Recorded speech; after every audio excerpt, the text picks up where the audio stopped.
Hello, I'm Mantastic and Fantastic, and today I'm joined by the Pancake. Pretty Pancake, and together we are going to be doing the August Question Time series. So, Pancake will read the names, I'll read the question, we'll answer them together. Yep. So without further ado, pitter patter, let's get at her. Alright, first questions. Blue Cross. They say, hi, and then how well do you think Pat is developing? Is it headed towards what you envisioned last year? Well, they're doing good things and bad things. The good thing is damage control has kind of come back in a sense that it's now not control, it's can you do enough damage? Because of the way that spawns are designed that you can't one-shot things unless you hit multiple damage caps across many cards or double damage cap, etc. It's still a puzzle in terms of how much damage output you need to produce, and I still think that's a good idea. And I like the concept of not being able to one-shot every single floor all the time, because having to stall and plan out things can be interesting. The drawback I feel overall is that it's still quite mechanic heavy. Like, there's a lot of stuff that you just need to have specific counters to it, and there's not many workarounds. And at least for Shura 3, we do have more teams who can technically clear it, but at the same time, it's still very restrictive. And then still 69. Noob says 69. And Blue Cross is asking, what do you think of triple point? I have no idea what What the hell is that? that's our answer. I have no clue. Exactly. Alright, you're in charge of the Do you have an idea? No. Maybe it's a reference to the three-body problem, but maybe not. Is that a legitimate science? Yeah, it's an actual science concept, the three-body problem. You can answer it on my behalf. I don't even know if that's what he's asking about, though. Alrighty, who is next after Noob? Alien dude.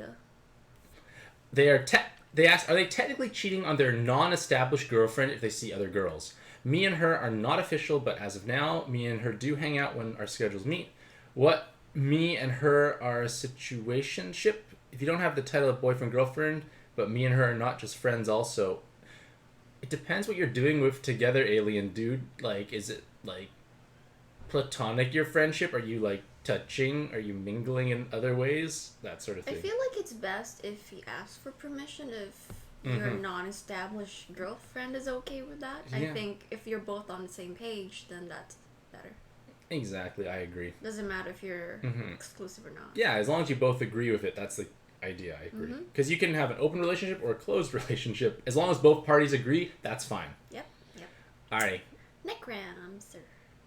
Ask, what rhymes with orange? Orange. Nothing really does. No. That's the point. I know. Okay, who's next?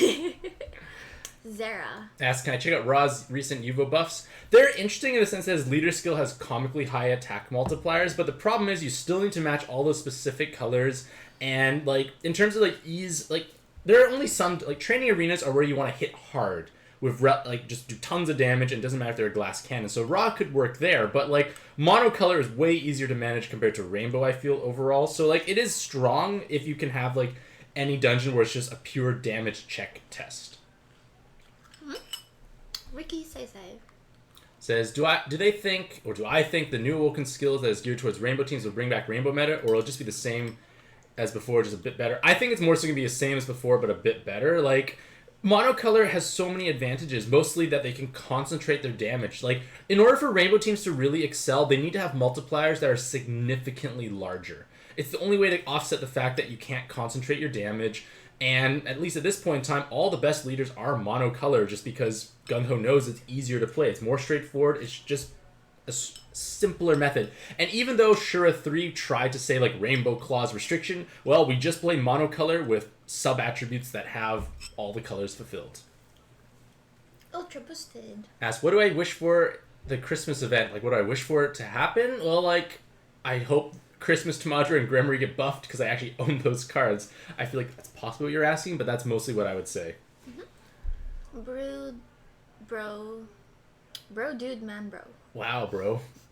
If you 297 assist, does it add to the main card? It does give a little bit extra stat transfer if you assist on color.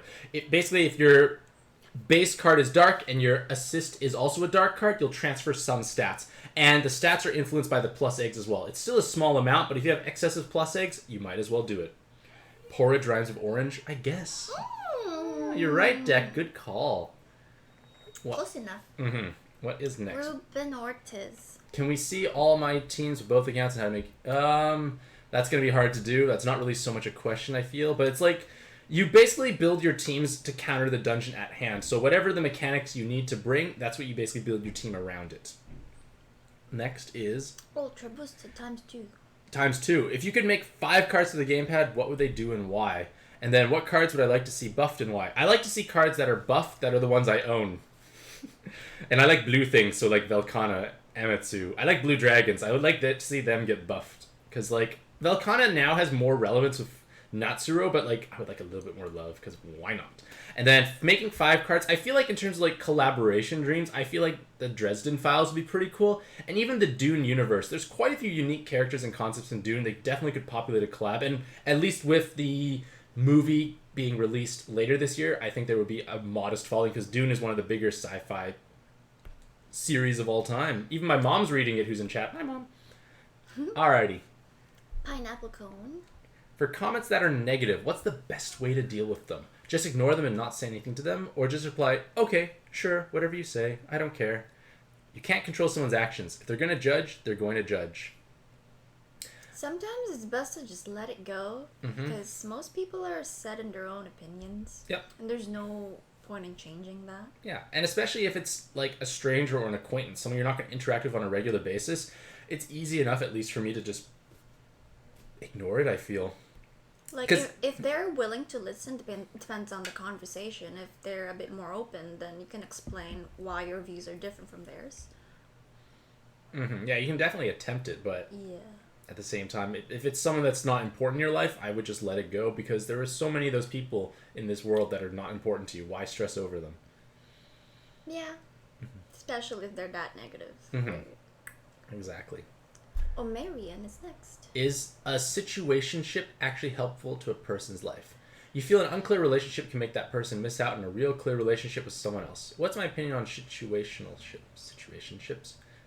Do you know what those are? Is it just a relationship? I was about to ask you what a situationship is. I feel like I'm behind in this kind of lingo. I feel like this is a new thing. Maybe it's just a relationship based on convenience, because it's just easiest to do in the situation. I don't know. I could be mistaken. It makes sense. Like, just a relationship out of convenience. Like, the situation just happens to be the best one. I feel like we should Google these things. You have a phone. You have the internet. You know how to do these things. I'll go to the next question while Pancake looks it up. Says, what's my and Pancake's favorite pad card in terms of art? I like blue dragons, I've always said. I think like anything that moves. Yeah, I feel like Monster Hunter, if they moved and had roars, they'd be so much cooler. Like, Velkhana moving and roaring, that would be great. And then more stats, because why not? Because they already have great stats. Let's make it go higher. But Pancake likes moving things. What is it? A situationship means a romantic or sexual relationship that is not considered to be formal or established. Friends with benefits? So that sounds like it, yeah. Okay, it's not, like... Oh, marrying, it all depends on, like, your own personal values, then, if that's the case. Like, is this something that you enjoy? Is it something that makes you happy? That sort of idea. Because if so, then, as long as you're not harming yourself nor harming others, I don't think behavior will be bad if that's the case. Like, as long as both parties are comfortable with this. Because there's no, like, perfect way to have a relationship. Like, everyone wants something different. It's a matter of finding someone else who has overlapping points of view. And I feel like if you're concerned that they're missing out on real relationships, ask what they want. Maybe it's not even their concern. So there's no point in stressing about that if you don't have to. I agree. Okay, Raul Bastidas. If you can go to any fictional world with any fictional character, where would you go with whom? I don't think I would... I would go with Pancake, of course. Of course, but I don't think I would want to go to any of the worlds that I read. They're always like dystopic sci-fis mainly. It's like... Yeah, it's pretty good right now. Yeah, like things are pretty good right now when I think about There's it. no war. There's no... I don't know. Things are going pretty well, I'd say, overall, if you'd like consider how much worse it could be, I guess. Like, we're currently watching The Expanse. Yeah. I feel like I don't want to be on Mars or any of the moons. They seem cruel and just... You need tougher. a backsuit on. It's just easy to live on Earth, I guess. Earth is great. I know, right?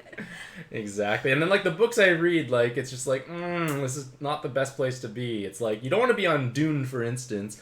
Being on Hyperion, it's another book series I loved, and I don't think I really want to be on Hyperion, because, like, you know, it's not safe. Yeah, like, we do have COVID going right now, but I feel like, compared to all those other dystopic worlds that we know of, still better. I mean, something we can deal with right now. Exactly. It's just a matter of, you know. But I would definitely go Pancake for sure, because wherever she goes, or wherever I go, she's there, it's a better place. Except for the toilet. That's a shitty thing to say. Will L says, just want to say thank you for all I do for the PAD community. Oh, thank you so much, Will. I do truly appreciate it.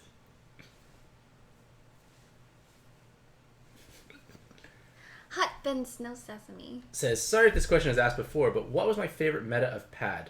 Back when like Callie and Rara OP leads, I feel like that time frame was pretty cool. I think when when Arena 1 to 3, that time frame was pretty great, especially like Arena 3. I feel like Arena 3, when it was like the meta thing to play, like it was like a great combination of like skill, damage control, puzzle building skills, and had a wide variety of leaders who could at least tackle it, especially non-top rarity, non-collab, non-super chase cards. It just gave a bit more flexibility, I thought. And I thought that was a pretty nice meta overall.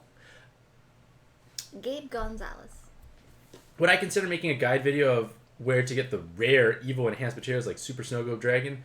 I feel like those things just come, I don't know, like, I usually seem to get them from like just reoccurring events or like just playing Shura 1 for all those special latents. And Super Snow Globes, like, I get the most efficient way would be like Shura 3, but that's not really applicable for most people. Or like the Super Snow Globe Dragon Rush, something along those lines, that name. It's just a matter of playing the limited time dungeons, I feel, and like Shura 1 for the latents, and Shura 2 for pluses, Shura 3 for gold, and Super Snow Globes. Sean Chin. They ask, do you think PAD will ever revamp their new player experience? Because as of right now, we just get all evolved forms of many pantheons, etc. through Godfest, which allows them to just power through much of the earlier content. Yeah. Make it bigger. Okay, you have to open that up there then more. Yeah. Okay. I feel like they're starting to at least try to revamp it. Hold Alt. They're trying to revamp it by like, you know, like Fagan Rise or Master Fagan's training, novice, etc., whatever you want to call it. That thing is actually helpful for new players, I'd say, overall. In addition to that, the story modes should be the tutorial, because the story mode dungeons are easy enough. They give you pre-made teams so you don't have to think about it, because team building is actually quite intimidating. Like, for myself, like, I guess, like, for PAD, I'm so comfortable and used to it, like, I don't have to think much about team building, but, like, I started playing Magic the Gathering, actually, and I'm pretty lost when it comes to deck building. I'm like, just give me a pre-made deck and let me just throw in the better stuff that I think is better. Like, it's hard to decide what's what, especially when you're new to the game. So I feel like more fixed team stuff like story mode is definitely a way to ease players into the game. Jason Bass. And the opposite hand says, do you think PAD is dying? I definitely think it's not. Like, we're getting new collabs on a regular basis, new events, new content gets pumped out. Like, if content stops being produced, that's a sign that a game is starting to fall or die. But if they're continuously pumping out new things, it's a sign of a healthy game overall. Mm-hmm. Kaylin says, what's our favorite genre of music? And do I listen to music often while working, etc.? What is your favorite? I love disco. I love classic rock, but I'm starting to get into other stuff now as well because of you. I like lo-fi beats. Mm-hmm. Lo-fi and pop. Yeah. Easy listening, I'd say. Makes sense. And we definitely listen to music constantly. Like, only time I don't listen to music is when I stream. It's weird if we're not listening to music. It's too quiet. It is a little quiet. I mean, it's not bad. It's just we're used to using our Sonos. Yeah, or my turntable. Like, we just have music going constantly. Mm-hmm. But, like, classic rock is a big thing for me. But I started to listening to more, like almost like just background instrumental type music. Like right now, my favorite thing to listen to now is a person called C418 or C418. Various numbers, but it's just soothing, relaxing background music, and I enjoy it. Mm-hmm. And even Laura Shigari we like as well, I think more. Like, she's adorable. She's adorable. She's got zombies on her lawn. It's great. Slide Gobify. Does PAD need more honest-to-God dragons? Yes! We need more dragons! Yes! Yeah, we actually... There's not much dragons in the game, even though it's called Puzzles and Dragons. The meta is now... Puzzles and waifus. It's waifus and submarines. submarines?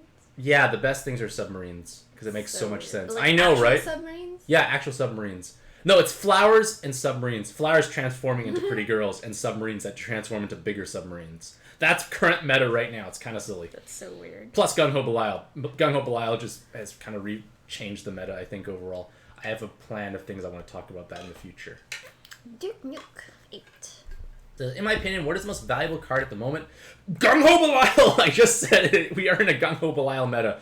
If there's one card that like makes or breaks almost any team, it's Gung Ho Belial. I think every single team that I'm using in Shura 3 now, except for Nautilus, because I have Alina, has Gung Ho Belial. But if I didn't have Alina, I might throw in Gung Ho Belial. So, yeah, that just gives you a perspective of what is the most valuable card right now. Panda Blender. Says, hello, Mantastic'c. Hope you're well. What are my recommendations for cooperative board games with your significant other? I want to start a board game with my girlfriend, but she gets so competitive it's not fun. So I thought a board game that helps each other to some sort of goal would be ideal. I feel the same way. What are we about to play today? I think, okay, well, let's see what you think. I love Nemesis. Yeah. It can be pure co-op or semi-co-op. Yep. It's really fun. If you can get your hands on it, that is. Yeah, Nemesis is like an alien horror survival game. It's basically like you imagine you're a protagonist in an alien horror movie, and bad things happen. You have to roll with the punches. Like, there's a good chance most of you will die. Like, our first several games, we had almost 0% survival rate. Like, our first semi-co-op game, everyone died. Second semi-co-op game, 1 person out of 5 survived. But it's actually difficult to survive. So it's an interesting type of game, but it's semi-cooperative in the sense that your objectives are hidden and secret from the other people. So you may not know if their objective is to actually ensure you die, or to blow up the ship, or make sure the ship reaches a different destination than Earth. Like, that's the kind of like mischievous aspect to it. Other great games are Jaws of the Lion, which is the prequel to Gloomhaven, because Gloomhaven was great, and Jaws of the Lion will definitely ease you into that. But I'd say probably the lightest game you could get, that's Aeon's End. Aeon's End, yeah. We just played it yesterday. Yeah, we just played yesterday. Aeon's End is a deck building, or a cooperative deck building game. Basically, if you played Dominion in the past, think of Dominion, except you work together, you're both mages, you cast spells, and it's giant boss fights. Basically, instead of trying to play for victory points, you're trying to defeat a boss. So you buy spells, cast more powerful spells, use weird interactions, etc. It's quite a fun game. And no shuffling. No shuffling. Minimal, actually. No, there's 0. Well, you shuffle the turn order, but your actual deck of cards is not shuffled. Basically, the order you discard them in influences your next hand, so you can build combos. Because a lot of deck builders, you don't get that ability to like chain combos. Like, I remember playing Dominions, like, I always wanted to have certain cards in my hand, but they never would line up, and then I'd be sad. In Aeon's End, you always can make sure it happens. Yep, I agree. And it's pretty fast. It's fast. It's under an hour once it's set up. Alright. Super Ray 5000. What's Japan exclusive collab would I like to see in pad? Well, Marvel, I think, is the big one on everyone's mind. Like, I actually know all the characters in the franchise, and I may butcher most. No, I may not butcher as many of the names, because, like, I could say Black Widow. Is she even in there? I don't know. But Captain America is in there. Captain Marvel. I can say these names. Yeah. What's next? Cupid Bear's next in a moment. Oh, is it bad that I want to break up with my label-less girlfriend? They have tried to make it not ambiguous by asking her what we are and do we have a future together. She did not respond to that. You want to stay friends with her, but not as a labelless couple. Labelless couples have no real future certainty together. That's called situationship. I feel like this is a common trend for people. Like, this is a word that come out in the last month, I feel. Yeah. Maybe. I have a few friends who are in that kind of relationship too. Okay. A relationship that doesn't have a label on it. You feel like asking her what she wants will only advance your life forward. She doesn't want me as her lover, I get to move on. If she does want me as her lover, that's cool. You do want a future of her, but she just doesn't respond to your clarity questions to her. You can't wait forever to decide if she wants to be with me or not. What would you do if you were me? Just move on romantically if she doesn't respond in a couple of days? But how often do you see them in person? Like, I would see them in person and talk to them in person, because at least with text messages, it's so easy to ghost or blow people off. But if she's refusing to even meet in person when you do meet on a possibly regular basis... Keep reading, it answers that question. Oh, gosh darn. Where are we? Highlight where I am. Just move on somewhere here. Okay. Oops. No, stop clicking. Stop. My pseudo relationship is also one-sided also. They clear out their schedule and not hang out with anyone else just in case she wants to hang out with them. 95% of the time, you just end up not hanging out with her because she doesn't want to. Then this is alarming. This is a Giant red flag. On the time she wants to, it's always on her request. When you ask her out to hang out, she just never responds, but she does respond to me when I talk about something else. Just on the future. Okay, I feel like this is not a good relationship then. Yeah. I don't think situationship is ever good. It just... Or maybe I'm biased because that's not the kind of relationship I want. It just doesn't make sense to me. Exactly, I agree with that. But I don't think it's bad that you want to break up with her. I agree. You want something else. You clearly want to be with her, but she seems to be ignoring your questions. Yeah, she's ignoring what you want to talk about. And I feel like you're just missing out on something better. Yeah, like, if that's the case, like, it seems like you're the always one then initiating. If you stop initiating, is she going to even interact with you again? Is she seeing other people? Like, you don't know these things, maybe. Yeah, perhaps. and when she does want to see you, it seems like... It's like you're just it's a just backup whenever plan. she wants to see you, and that's it. Yeah, it sounds like you're almost like a backup safety net. Yeah. I don't think it's a good thing. It's not good. You deserve better, Cupid Bear. Yeah, I'd say so. Alright, Superman. Says, would you think that that is a good relationship if I feel you can't be really open with her? Like, I can't be vulnerable and don't have deep conversations with her. If there's no vulnerability, that means there's also no true intimacy in that relationship. In their previous relationship, hit read more, I used to feel super close to her and we used to talk a lot. And that is more than superficial stuff.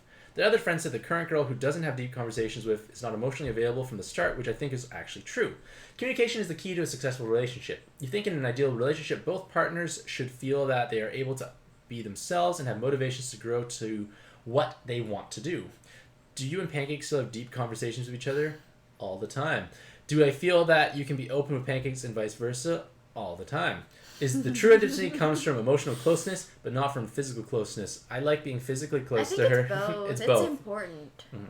Two people can literally be physically together, but only feel lonely.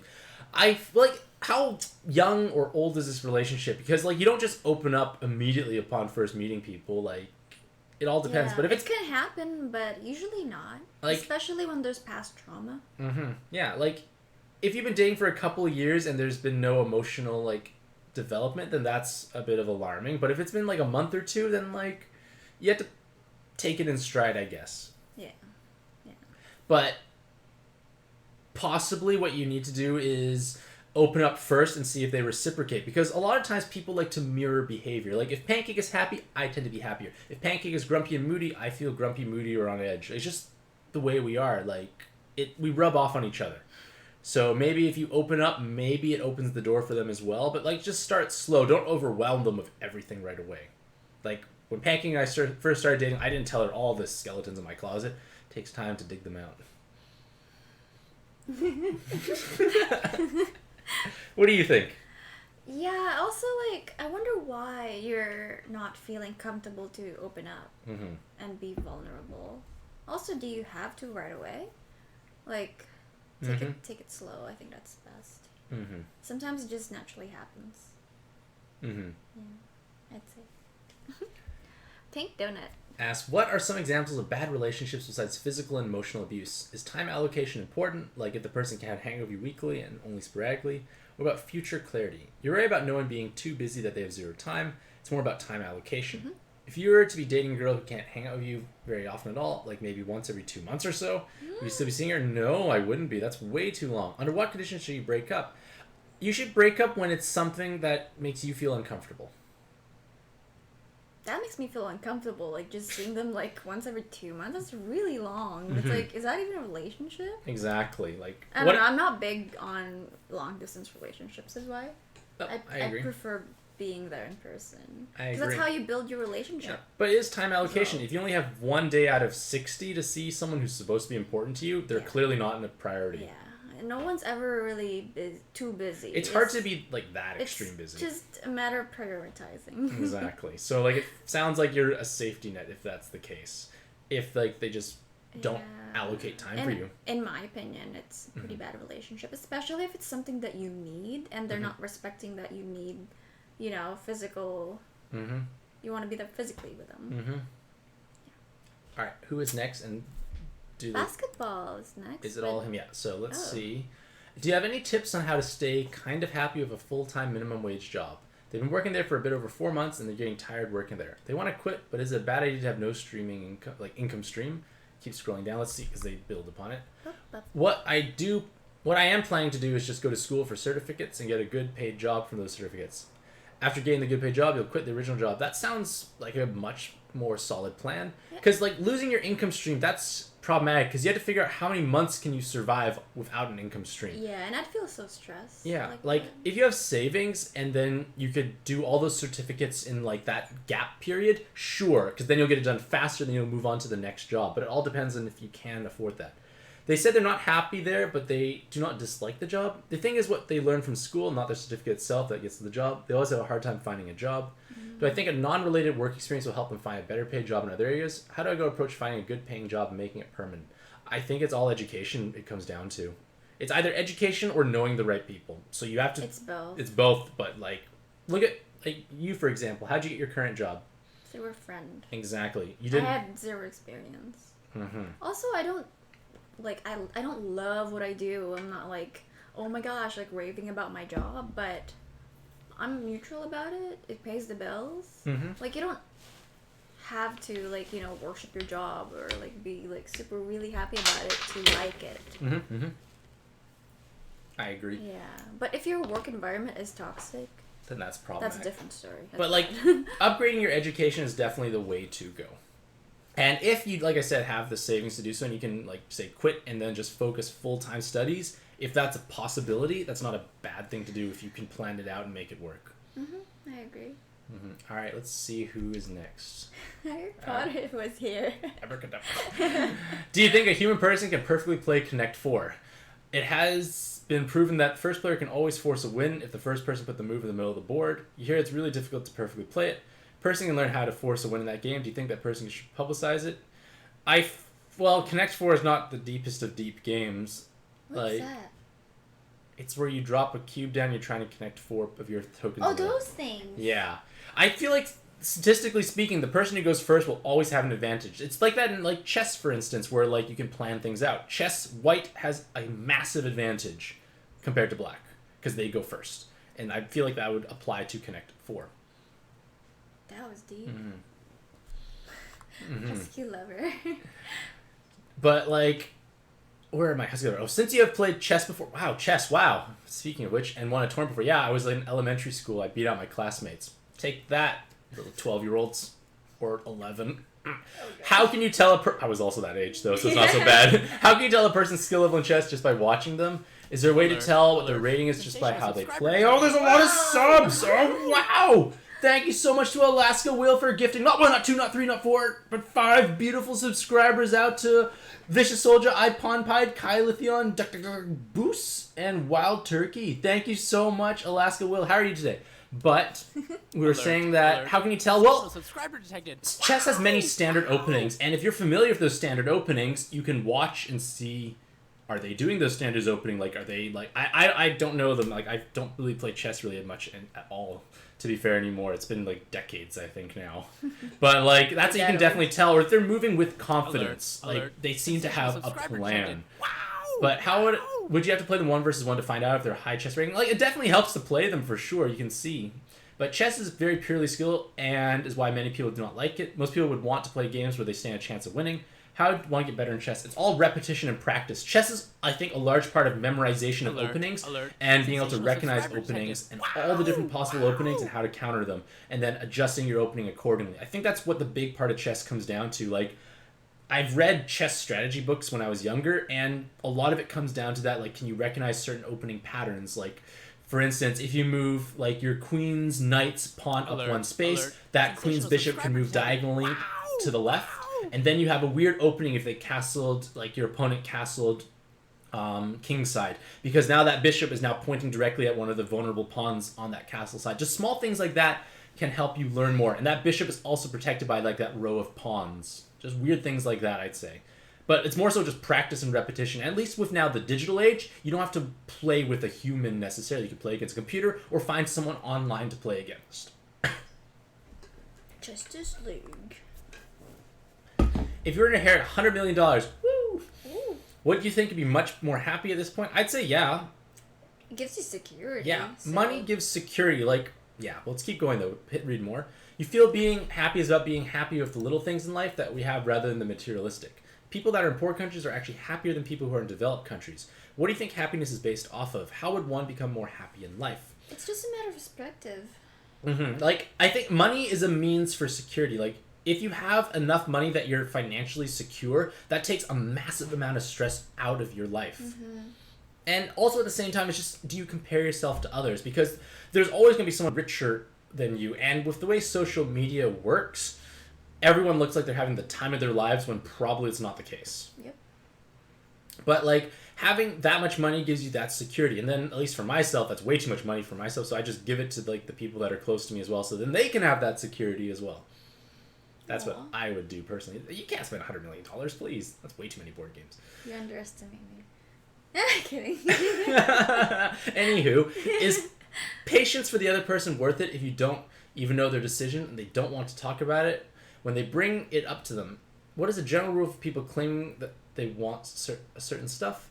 You feel if you keep bringing that up to the person, just pressuring that person, but you don't want to pressure that person. I don't quite follow what you mean by this. Do you follow? I'm sorry, let me read it one more time.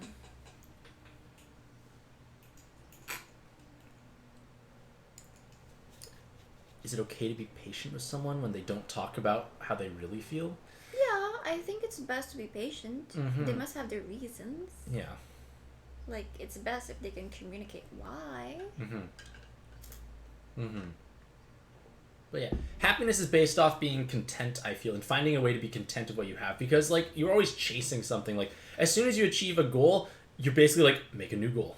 We always want the next big thing. Yeah. We like, I feel like we're definitely conditioned to, like, always keep chasing when we grow up. It's just like... That's just how humans are. Yeah, exactly. So it's a matter of being able to find ways to be content with what you have. I agree. Andy Warhol Says, do I think in the pad future the stats will go even higher now? Yep, stats will definitely go higher. I don't see why not. We'll have double limit break now. Is there a point like where they can't power creep anymore? I feel like dungeons are getting harder and harder and monsters are getting stronger and stronger. What do you think is a good leader be in 2022? It's just something that's incredibly durable, that's easy to activate, and has a systemable active skill. That's the key. System active skills are vital to success. Like, if you look at all the top leaders, they're all 2-turn cooldown transforming cards. Nautilus, Royal Oak, all the 7-star fairies, they're all system cards, and that's why they're so strong, because with 2 of them on the team, you get so many benefits every single turn. But, like, things are definitely get harder. Like, I feel like they're just going to keep piling on mechanics, which I don't think is the best thing, but hopefully that slows down a bit. Alright. Michelle Perez says, should constructive criticism be classified as hate? I think we have our own styles, and none of the styles are bad. In art, there are plenty of drawing styles. Should you define what is improvement for yourself first? You hear we should only compare ourselves to our past selves. You think anything we do is possible? Just like people doing photorealistic drawings with just the big pens instead of high-grade color pencils. I think it's more about the technique we use instead of the tool itself. People can say it's impossible to draw photorealistically with big pens, but that has been done many times. I think comparing yourself to your past is probably like one of the healthier comparisons you could make. Yeah, you want to see improvement. Yeah, like you can see and possibly measure improvement, which is definitely meaningful. But I don't think constructive criticism should be classified as hate. I think that's jumping a bit too far. Like, constructive criticism is constructive. Yeah. At least that was the goal, it sounds like. Yeah, unless they're just bashing your art, then that's different. That's not constructive criticism at that point. That's exactly. just like even if they label it as that. But... Exactly. And then they're 160 pounds and want to lose weight. What are my recommendations for losing weight? They want to be 105 pounds. Well, that's a massive weight difference. Diet. It's diet and it's calories in versus calories out. And that's what it comes down calories. To. Yeah. Like, you need to make changes in your diet for sure. Like, evaluate what you are eating. Is this what you should be eating? Like, for instance, one thing that I found helpful was utilizing cauliflower rice. Like, it's riced cauliflower. Like, you can buy it, like, in the frozen section, and it's just, like, finely diced cauliflower, and it acts like rice. You cook from frozen, and you can use that instead of white rice. So instead of getting an empty carbohydrate, which is not providing any nutritional benefit, you have now a vegetable instead. That's giving you fiber and other benefits. Small things like that help. Also, eating food that is more spatially large, less caloric dense can help, because you create the illusion you are fuller. For instance, like, fat is about double the calories compared to carbohydrates and protein on a gram basis. Like 1 gram of fat's twice as caloric dense. So if you're eating foods that are say very vegetable heavy, like they have bulk in it of fiber, you can't digest fiber, but it makes you feel full because it takes up space. Things like that. Mm-hmm. But also exercise more. Like if you're burning more calories, you are going to be having a much easier time overall. I always encourage Pancake to do some sort of exercise every day. She does it almost every day. She's a great person overall. That's not a guilty smile. That's a smile of, yes, I am great. Yeah? Yeah. Exactly. So wonderful. Fantastic. But yeah, calories in versus calories out, and add exercise into your life. Like for myself, what I often do is I utilize a stationary bike and I play games while I bike. Because it's way more fun. Because pedaling is boring. Pedaling while playing something, much more fun. Shaskas Shen says, do you think there are certain actions that are considered bad objectively? If someone thinks someone else eating tarantulas and Kasumaritsu is odd, that is just opinion judgment. Yeah, it is not that the person is actually objectively odd. In chess, a queen is lost is bad, but if the queen lost is a step to checkmate the opponent, it would be a good move. Yeah, a sacrificial queen makes sense. Are there any actions that are objectively bad? You know consequences are real and we should be aware of them. Is there such a thing as being too positive? What do you mean by objectively? I guess harming others or harming yourself, I'd say would be objectively bad. I'd say so too. Being too positive. I don't know about being too positive. Like being realistically positive is important. Like being naively positive, I think, is different. But that won't last long. They'll have something bad happen in their life and they'll become much more cynical and jaded quickly after. But I think only objectively bad stuff is when you harm yourself or others. Yeah, like eating weird things.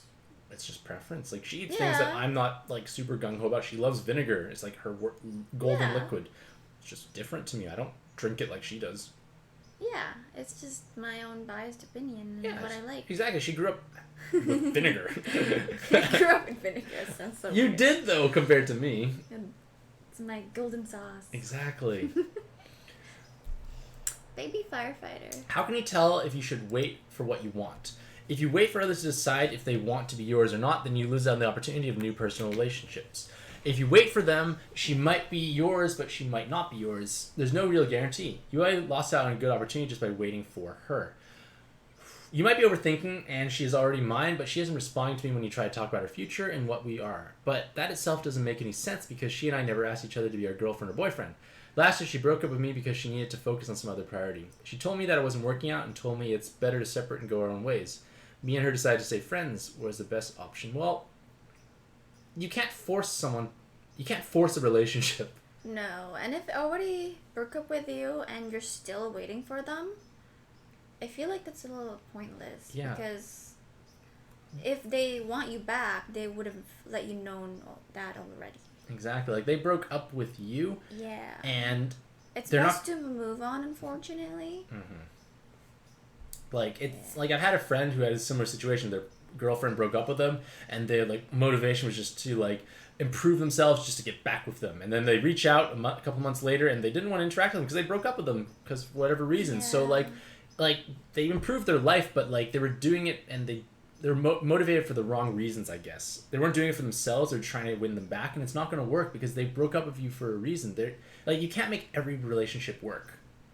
We've both had previous relationships, and obviously they didn't work out. And trying to force it doesn't work. It has to go both ways. And the fact that you already lost out on a good opportunity by waiting for her, then you don't want that to keep happening. Exactly, that's alarming.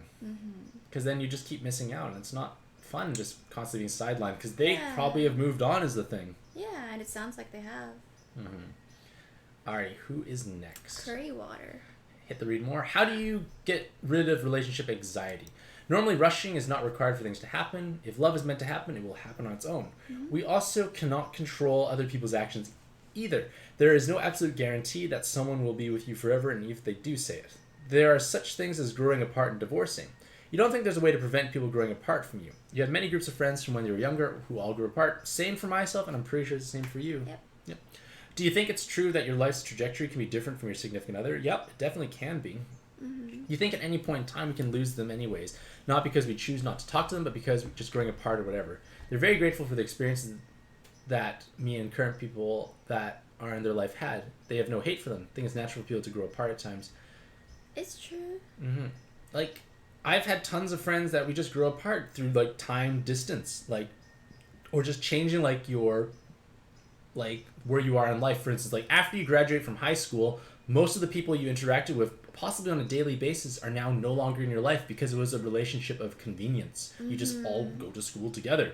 And then when you move on, like, some go to work, some go to school, some travel, whatever it may be, you tend to make friends where you are, like, in your environment. That's right. So you shouldn't be too alarmed. Like, you probably will keep some friends, hopefully, like a couple, but that's the same for both of us. There's always those people that we only stick. have, like, a couple of people, like, less than a handful for us from high school, and that's it. But that's fine, in all honesty. Like, you'll make new friends over time just based on the situation you are in, I'd say. But, like, it is definitely possible to grow apart. And you can't force yourselves to always be connected. I've never had relationship anxiety before, so I'm not sure how to deal with that. I'd say just take your time and communicate that with your current significant other, at least that they're aware of it, that you're going through that, so they can take things slow with you. Exactly. All right, who is next? Friendly line. Is it possible not to fall out of love with someone, or someone to not fall out of love with you, assuming you did everything you did in your power to save that? They don't think we can control who stays in our life and who doesn't. Should you get comfortable knowing that? You should get comfortable knowing that. You think that is what you're scared of. If someone you love falls out of love with you, how can you get that person back? Some serious couples still break up for whatever reason. If they broke up, it doesn't mean they were never in love or not in love. Yeah. I feel like it just ties into Curry Waters' point of just growing apart. Like, it can happen. Like, it all depends. Like, say you started dating in high school, for instance. Like, you're incredibly young and, I'd say, naive in high school, so to speak. Like, you don't have that much life experiences. You may not even necessarily know what kind of person you are. So let's say you're dating your high school sweetheart, but, like, several years later, after you've, like, say, like, they went to work, you went to school, you've realized your lives are just branching off in different directions. That's true. Also, like, relationships, you have to actively work on it. It just doesn't happen. Exactly. Sometimes for some people that's the case, that's great. But most relationships still need a lot of work. So you have to put on the effort to, you know, like, have a good relationship together. I agree. Do things together, find common things to do, all that stuff. Exactly. That would help. Alright, who is next? Random Donald. Hey, Mantastic'c, do you ever wish Pancake would play more pad with me? It'd be nice for sure, but, like, we have other things. Like, we played Aeon's End yesterday, and what are we playing today? Lords of Hellas. Exactly, like, I just like spending time with her. The medium is, as long as it's a medium I enjoy, I'm okay with what it is. Yeah. It doesn't have to be pad. It'd be nice for sure, but I'm not going to force it. Yeah, I it's just not her thing. Yeah, unfortunately. That's fine, I don't mind. Mountainous Vow. You think it's humanly possible to create a black hole made out of light and to sustain it? And how would a person do it? I have no idea. That's beyond my understanding. Out of this world. Oh wow! Look at you go. What about keeping blue whales as a pet? Where would you keep this pet unless you live in the ocean? I know, right? Like if you have a special island, a mobile island on the ocean, sure you could have a blue whale as a pet. If I live in the Madagascar and I own it.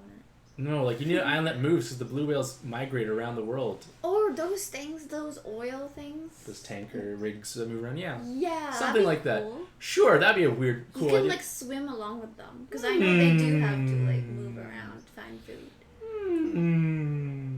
I don't need a whale. I have one.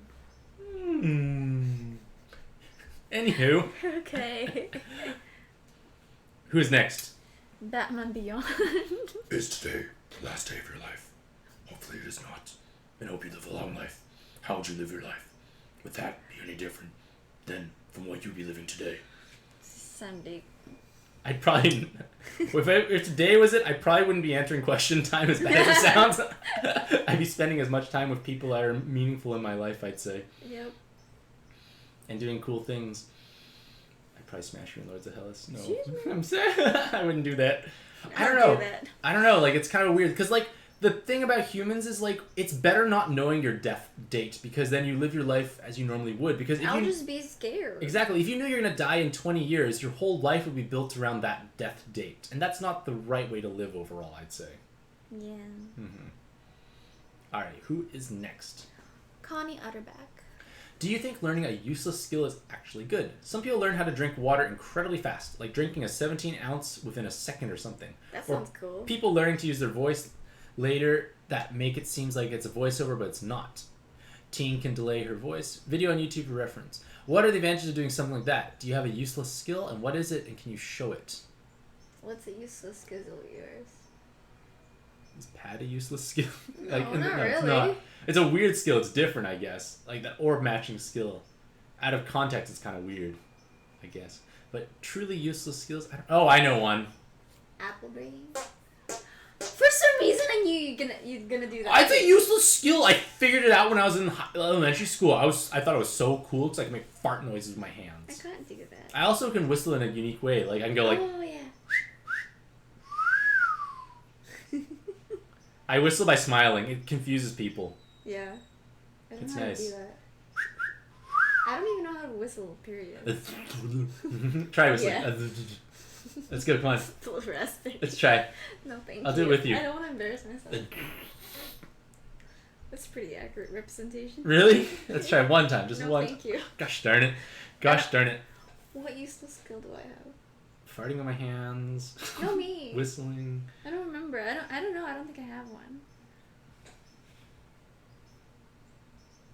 I don't know. I don't. Yeah, let's move on.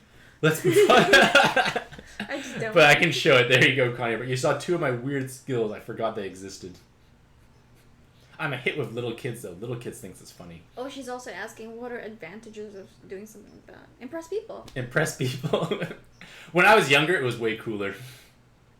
Like, Everything I'm talking is about way elementary cooler school. when you're younger. Well, in elementary school, this is like just, yeah.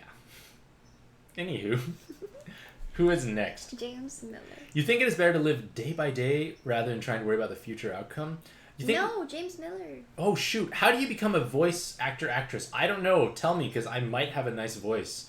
Like, they never did understand how to make your voice change temporarily. Seth MacFarlane can do many different voices, and they all sound so different. I think it's just training and practice. Like, it's a skill that you learn. Like, you can learn it. How would you do a British accent exactly? Oh, chip, chip, cheerio. Top of the morning. Smashing. Care That for a was really spot bad. of tea? Terrible. Absolutely terrible. Not gonna happen. Or even a I'm not southern so accent. bad. I don't know how to do I can't do any accents, Me neither. actually. Or even a Veronica Taylor could do Ash in Pokemon. She's a middle-aged woman, or an elder woman can do a young teenage boy. That's so cool. That's actually the norm, though. Like, Bart Yeah. Simpson is a similar thing, if I'm not mistaken. I think it's because for longevity-wise, they're not going to suddenly get puberty in a deep voice. So they use a woman whose voice is not going to change over time. For, like, Yeah. for those, like, TV shows, like, where you need, like, a teenage boy's voice. Or preteen boys. Yeah. But I don't know how you become a voice actor. Like, Can you there's change training. your voice? I can't. I can just. Try. I can just sound impressed. I just can talk I well. can That's sound it. impressive. I can sound impressive. I have big words. Sometimes I use big words to That's sound more different. photosynthesis. But at the same time, like being able to like control how you talk, knowing how to pause for dramatic effect is important. Things like that. Nope, Pancake's rolling her eyes. Clearly not happening. What's the next question? David Shamanis. You think it is better to live day by day than trying to worry about the future outcome. You think we only get anxiety if we try to control the future.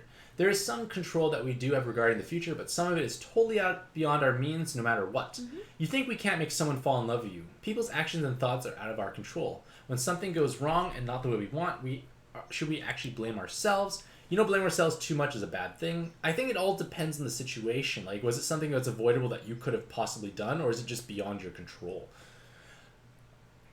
I know blame ourselves. I feel. Are you? Like feeling regretful and being ashamed of it. You would say that if we do an action that has consequences, we should just own up to it and try to make amends to the best of our ability. I agree. You should own your mistakes for sure. And you would. Where are we? We should just.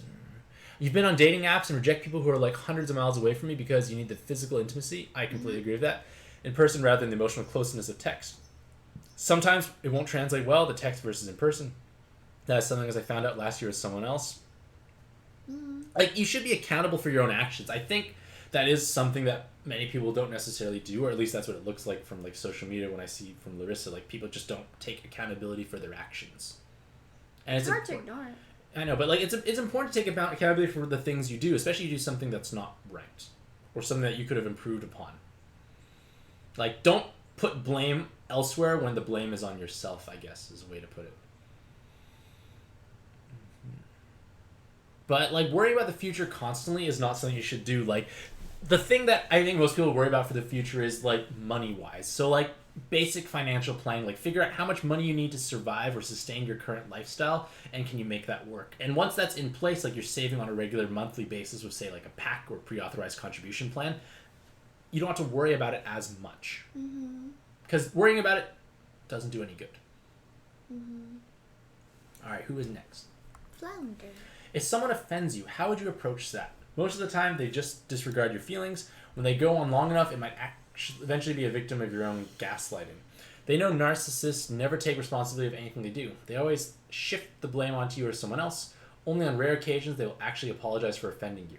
If we do take offense to whatever, should we just remove them from our lives since that person is not respecting our boundaries? It depends on the person. If that's possible, yes. If it's an acquaintance, someone that's not important in your life, yeah, just drop and get rid of them. If it's family, then it's harder. You may have to try and talk to them about it, or just interact with them less if that's the case. Like, it's hard with family sometimes, I feel. It's best to like address your feelings, definitely, and hope that the other side can understand you.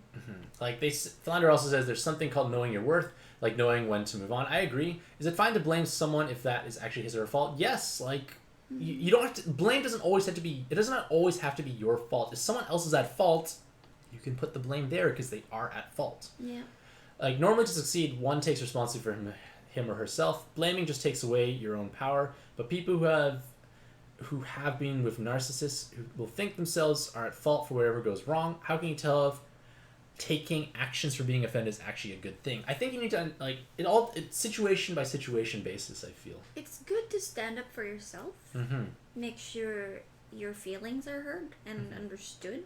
Yeah. And if they still choose to put you down and not listen to you, then, oh boy. Yeah, exactly. I agree. Like, yeah. All right, who is next? Chinggis Khan.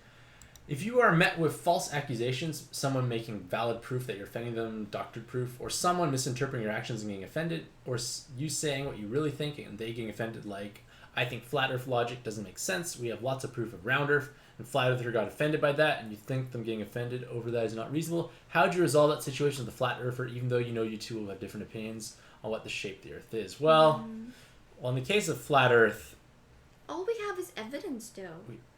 We have excessive amounts of evidence that the world is facts not. Like, at this point. I think the big, like, flat earthers, like, that type of thing, like, there's no rationing, like, being able to reason with people like that, to be honest, I feel. Like, it's just not going to happen. And if this is a person that's not important in your life, stop interacting with them, because it's just going to be tiring, I feel. Like, I feel like... If you can't. I don't know, but I feel like the biggest proof that the earth is not flat is that if it was flat, there'd be a Disneyland set up at the very edge of the earth, and you could go, like, jumping off the edge. We'd be monetizing everything out of it. We'd be monetizing the poop out of it. Can't say bad words on stream. Yeah. But we monetize the poop out of it like crazy. So the fact that we haven't done that just shows that it doesn't really exist, right? Yeah. Like, if it was there, we'd have, like, all exhibitions. All I can do is present all these evidence to them, and hopefully they can, you know, absorb that and understand. Yeah, or maybe, like, I don't know, I do feel like we should be open to new good evidence and compare it to that our own perspective. I agree, like, that's why it's important to talk to others and, like, just express your point of view and why you have this point of view and backing it up. And I definitely not in an aggressive way, of course. Yeah, and, like, I change my perspective or point of view when presented with new information. Yeah. That's important to do. Like, I know I'm not always right. Like, the older I get, the more I realize the less I know. It's just how it is. You can't know everything. Yeah, and sometimes we do get blindsided, and sometimes they may have unintentionally done something wrong, too. If it's unintentional and you explain it to them, they should listen, hopefully. Yeah, I understand that. They think we should let people come up with their own conclusions. Sometimes part of their conclusion can actually help us grow further into that person we want to be. Yeah, like, communication is important. Yeah. Communication is the key. Yeah. Alrighty, who is next? Obama Lincoln. Is there actually a way to make a perfect justice system? We'll always have human error, bad judgment, or bad skills, or whatever else. We do have actual innocent prisoners and actual guilty people who are scot-free and never gotten punished, even though they might actually did the crime. Some people can actually shift the evidence so well that it can seem like they are the ones that are causing the problem. There are cases where we actually do have evidence, but it's lost and people won't believe us no matter what because we lost it. Is there anything we can do to make belief, or we should just let go since we don't know anything about it? I think it's hard to make a perfect justice system because justice can be biased or blind. Like, there's a reason why, like, criminal defense lawyers, some of them charge a fortune because they get results. Yeah. Regardless of whether the person's innocent or not. And it's hard to prove your case without evidence. Exactly. Unfortunately. But, like, there's also the whole issue of, like, the American prison system is a business, and that in itself is a problem there, I guess. Big problem. Like, it's a big business in America. Like, yeah. Like, it's just... I think it's hard to have a perfect justice system because, like, you're either going to be too extreme or too lenient. Like, it's hard to appease everyone because we're all so different. We have too many different cultures and beliefs. Yeah. And some people are corrupt. Oh, yeah. For sure. Like, an authoritarian, like, government or, like, creating, like, a state of war is a popular way to, like, keep a hold on the people. So, like, they can, like, bend the justice system to their will. If you say, like, we are in a state of war, everyone must obey. So, like, I don't know, like, it's hard to make everything work perfectly because there is going to be greed and ambition and people will do things to get ahead in life. And it's true. Yeah. Do you think it is fair that if you are guilty in one court, you should try with another court because you think the court is just dependent on who is the judge? Some of the judges have a perspective. Well, that's what appealing is, isn't it? Exactly. Yeah, so that's why appeal process works. Yeah. We humans will always have human error and have different ways of coming to conclusions. Sometimes the jurors can lie about them, not knowing the defendant and trying to convince other defendants they are actually not guilty. How can we get rid of human error and absolutely get rid of emotional connection that makes it unfair? If we like someone, we should not think that we do something super horrible sometime to see by that person we like. Well, like the jury system, like 12 juror system, it is definitely a good step in the right direction because they're supposed to be average people that you're trying, like, and they are supposed to be a representation of society. Supposed to be, of course, yeah. But that's what appealing is for if things don't go your way, I guess. Yeah. But I think it's hard to create a perfect justice system overall. Like, there will always be loopholes. There will always be people who know how to exploit them and just get ahead. That's how the world works right now. Exactly. Princess Fiona. How do you achieve financial responsibility stability? Should we always go with buy anything we want no matter what? No, that's not going to be responsible if you buy anything you want when you want. What do you spend your money on that isn't exactly needed, but that's what you want? What is the best way to learn budgeting? Well, download an app or a spreadsheet and start plugging in all your numbers. That's the best way to learn budgeting. You know, there are some people who win the lottery, but bad things happen to them afterwards, including them spending all of it in a couple of months or even years. Yeah, because they didn't earn the money, and there's a big issue about people winning lottery and just going bankrupt soon after because they don't know how to budget or spend. They just got this massive windfall.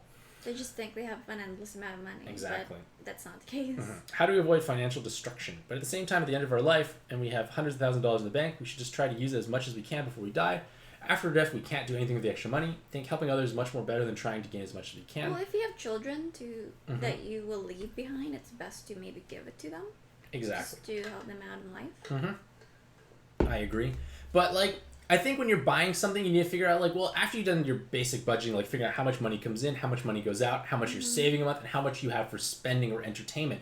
And if you spend within that entertainment window, that is fine. Like, let's say you are able to, like, have an entertainment budget of $100 a month, let's say, just because it's an easy number. Well, you can buy as much things as you want that add up to $100 for that given month, and that is fine, because you're still spending within your means. Like, the key is living within your means. Don't rack up debt. Don't get credit card debt, etc. That's bad. Exactly. But, like, you also need to decide what's going to bring you the most happiness. Like, for instance, for myself, going out to eat and getting drinks, I think, is quite an expensive and wasteful thing for the most part in terms of how expensive it is and how much happiness I get. I poop it all out the next morning and it's gone. But, like, let's say I buy a board game. That could last me for many, many, many hours of entertainment. So it all comes down to what you think is the best value for your money. Yeah. Like, your entertainment ratio. So once all your bills are paid, Mm-hmm. then if you have extra money, then use that. Yep. All right. Who is next? Brett Simpson again. When would it be fine to blame others? Would it be a good idea for love to find you and let it develop on its own time? You think forcing love to work is just very anxiety-inducing and shouldn't be tried. Can't control who comes in and who leaves our lives. We'll find some people that just want to stay in our lives while others don't want to do anything with us. What is your approach in life?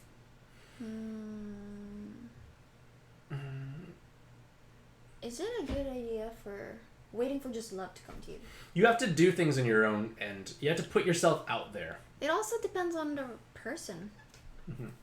I don't know. Yeah. To me, it's just a matter of finding the right person. You have to put yourself out there. There's a lot of trial and error. Like, for instance, let's say, like, we didn't have each other, and I was trying, and I want a relationship. I have to do something about it. I can't just sit at home and wait for Miss Right to appear. It's just Maybe not going to not happen. literally like that.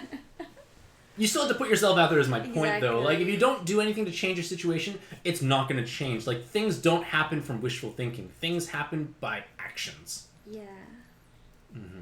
Like, we found each other. Exactly. We by both made doing that that conscious action. decision to look for someone, and Yeah. that's how it started. All right, and then what the next question is, What's your approach in life? what's my approach in life? Well, it's a little different, I guess, because I've already found my partner. So, like, right now it's just making her and myself as happy as possible. All right, their next question is, what is a codependent relationship and an independent relationship? Interdependent. Interdependent. You think it is true that you have to feel fulfilled by yourself before entering a relationship? I agree. You should love yourself because it's hard for someone else to love you if you don't love yourself. That's where it starts. You gotta love yourself and be secure first. Yep, I agree. You would think a person's happiness should be dependent on the self, not the other person. I agree. There's no guarantee of the other person being there 24/7. Here is a lot of pressure to the other person if your needs are only dependent on the other person. I agree completely. Yes. I You agree. can't make them everything in your world. Like, she is my world, but I have other things that I do in my life. Yeah. Like, if all I do is I just wait for her, it's just not going to be good for either of us because she has things that she wants to do. Like, we both have a lot of alone time, even when we're both home. Yeah, Like, that's good. you get to do your own things. Like, you made a bunch of cool stuff last night. Yeah, it was so fun. But you got to pursue your own interests. That's the idea. So I think it's a balancing game. Like, we still spend lots of time together, but we do understand that we need our own time. Yeah. That's being a codependent relationship, right? Exactly. Interdependent is depending on each other. Is that right? I'm not quite sure. It's just Me neither. terminology. But that's what we feel overall. All right. Who is next? Daters Anonymous. I can't read more. How can you transfer from one department to another department in your work? I would not know that well, to be honest. We're not working for a big company. I don't know. Yeah. There's a department that you want to work in, but how do you go about doing that? Talk to your Talk superior. to HR. Yeah, talk to HR, your supervisor. I think some schools need to get a higher paid job. Usually that is the case. Yeah. Your mom claims that you can't just jump into a high paid career. She was saying that to make it to the top, you have to start from the bottom first. That is a logical first step. Usually that's how it works. You think to get a higher paid job, we need to either go to school or work at a lowly position at job, and when we can work our way up. But that's usually not guaranteed, so it's best to just get the education. Yep. There's no guarantee they'll advance and promote you. Like, they might just dump you off instead. Yeah. Exactly. Especially when companies are hiring all the time. So, yeah. You think it's true that we should be active in doing so rather than waiting for the job to choose me Oh, instead? yes. Yeah, I think, like, it's incredibly rare that things fall into your lap. If things Yeah. fall into your lap, say yes, even if you're not qualified. Yeah. But say yeah. But it's not going to fall into your lap in most cases. You have to actively work towards it. Like at the job, it would be okay for me to request to change department to what I want after taking some classes at a local community college. That's a good Yeah, choice. that sounds like a good idea. Like, it shows that, like, you have improved yourself. Yeah, and you'll be more qualified for that position where you're already in the company. Exactly. And if they like you, they would consider that, Yep, right? I agree. All right, Agent Smith. If you messaged someone and that person didn't message you back and you feel offended by that other person, would it be okay for you to say, hey, you didn't respond to my previous text? If it happens multiple times, like, I sometimes text my friends, like, that I talk to on a regular basis. Sometimes we just generally miss text or miss a call. It's okay. Like, if we talk back, we'll message later and, like, they respond, like, it's fine. But if it happens just occasionally, and I personally wouldn't be offended. Yeah, like, well- I know people are busy. Like, I'm also busy. And I miss text too. Like, I sometimes, like, I don't get the notification, so I don't open up the Same. app. It is possible, but if it happens regularly, then it's a bit of a red flag. Yeah. You think it is just pressuring the other person. At some point, it can be considered ghosting too. After multiple attempts at being ghosted, I think that relationship should be considered not to exist anymore. Yeah, I agree. Exactly. They're saying what you are saying is not important and that is offensive, but at the same time, from their perspective, you might be saying certain things that they do not feel comfortable enough to respond to, or at least they do not feel comfortable enough to respond yet. If I say I love you and the partner is not saying anything, it can be that person is not ready to say it back. Yeah. Possible. In that case, should you wait for the other person to say I love you rather than keep saying it over and over? Just do it less often, maybe. Well, like, don't pressure people at the same time.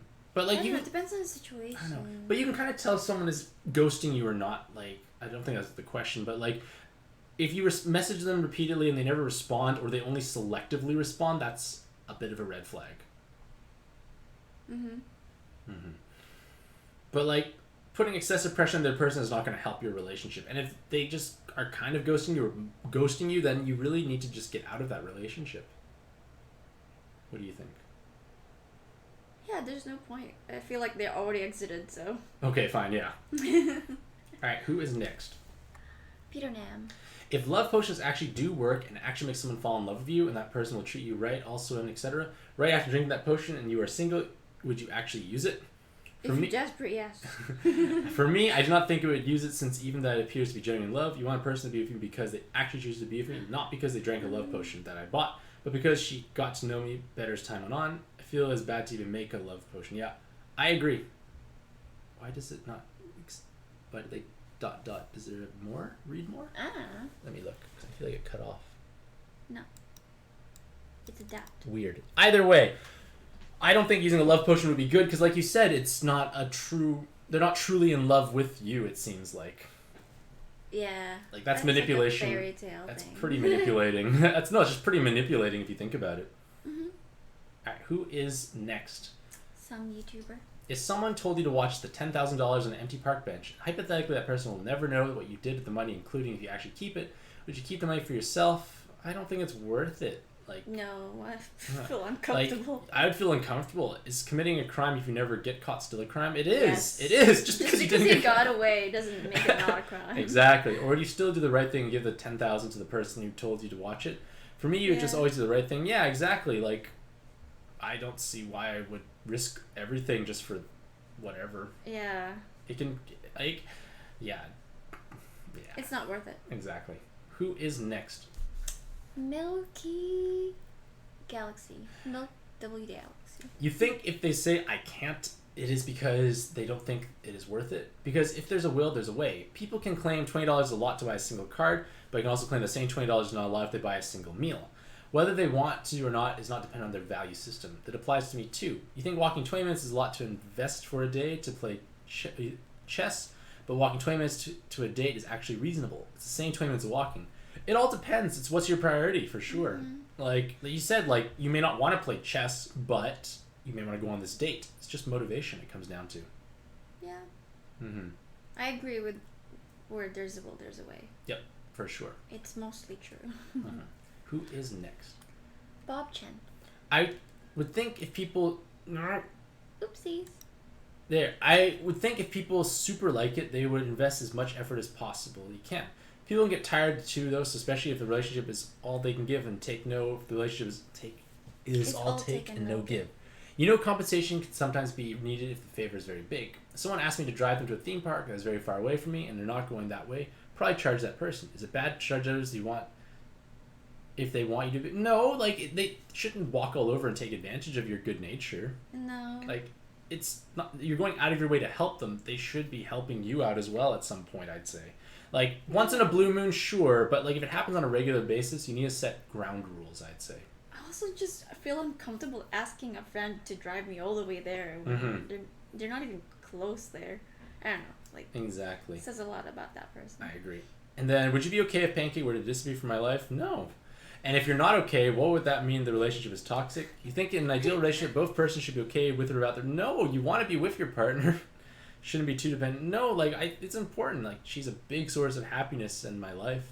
But he's not dependent on me. I'm not dependent on her, no, but I don't want her to disappear. Yeah. Exactly. Like, I make my own happiness as well. Yes. Mm-hmm. Alright. Who is next? Chrissika. What is the most weirdest request that a person has asked me in public? And what was my response? I don't know. I don't really have any weird requests, I feel. A selfie with you? I don't think it's that weird, is it? It's the weirdest thing I could think of. Okay, I don't know. I don't know any odd things that happens in person in public. No, I can't think of anything. Can you? I'm thinking. No, I've never been pranked before. I don't know. I guess the weirdest requests are these questions. Some of these question time questions can be odd, I guess. That's a public form. I guess. Yeah. I guess. This is like the most unusual or different thing I've done, I guess, in my life, perhaps. Yeah. And the fact that there are people who are actually asking me questions is also a weird thing. I could never have conceptualized this years ago. So I guess it's kind of like the weirdest, unique thing, I guess. Yeah. It's All right. not bad. It's not bad, but it's definitely unusual. All right, who is next? Oh, it gets weirder here. It does? Oh, freaking. There. I'm so glad you didn't swear. You're so big and strong. Normally your potty mouth would have come out there. No, I'm an angel. You are an angel. How would you define sexiness? You think it's more dependent on the context rather than the actual article or person. A nude body cannot be sexual in cases like a nudist beach, etc. Art class, doctor's room, skinny dipping. Would you actually consider skinny dipping with your male and female friends? No, it's kind of odd. No, I'm too insecure for that. Would you? And would that be considered cheating if you let your female friends see your naked body? It's In a way. In a way, it is. I'd say. Especially when she's not comfortable with it. Yeah, when no one's comfortable with it, it's definitely cheating. I think sexy is confidence. Yeah, confidence for sure. Yeah. That. Mm-hmm. Yep. That. And a hot body. Okay. And do you think wearing a hijab can prevent sexual predators? You think it's more about the mind that makes the thing sexual? Yeah, I don't think the clothing can really. Yeah. The clothing does not. It has nothing to do with sexiness. Or like. Wait. I don't know. Maybe. I don't think it can prevent sexual predators. A sexual predator, I think, will still be a sexual predator if they want to be a sexual predator. Exactly. Mm-hmm. Yeah. All right. Who is next?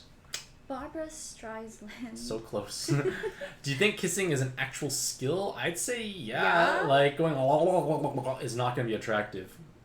Exactly. You just thought that if the person really likes you romantically, the person will say you're a good kisser. How do you define a good kisser exactly? Well, I don't know. Not excessive tonguing.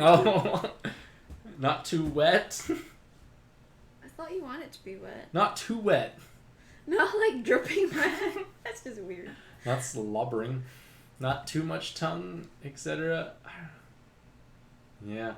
Really? Not too much, like excessive. Like I don't know. I think bad is the extremes. That's what I would What's think. too much tongue? Oh. I can show you if you want. No. Exactly. So there, you kind of figure out what would be too much. See, you know it would be too much tongue in your own mind. That's disturbing. Okay, if a person is really a good kisser, that should mean that if the person kisses literally anyone, that person should like it. But if that is false, even if a guy claims a certain girl kisses really well and that certain girl kisses me, you would not like that because you're not gay. Huh? Oh, you're okay. Well, you have to be attracted to the other person as well. Like I think it is still a skill in the sense that like just slobbering all over. I'm pretty sure my first kiss was not that great. Pretty sure most people's wouldn't be. What was your first kiss? I don't know, maybe more slobbering all over. I don't know, it's so long ago. Can you remember? I don't know. Exactly. When I kissed you, you freaked out a little. I don't remember. I don't know, so long ago now.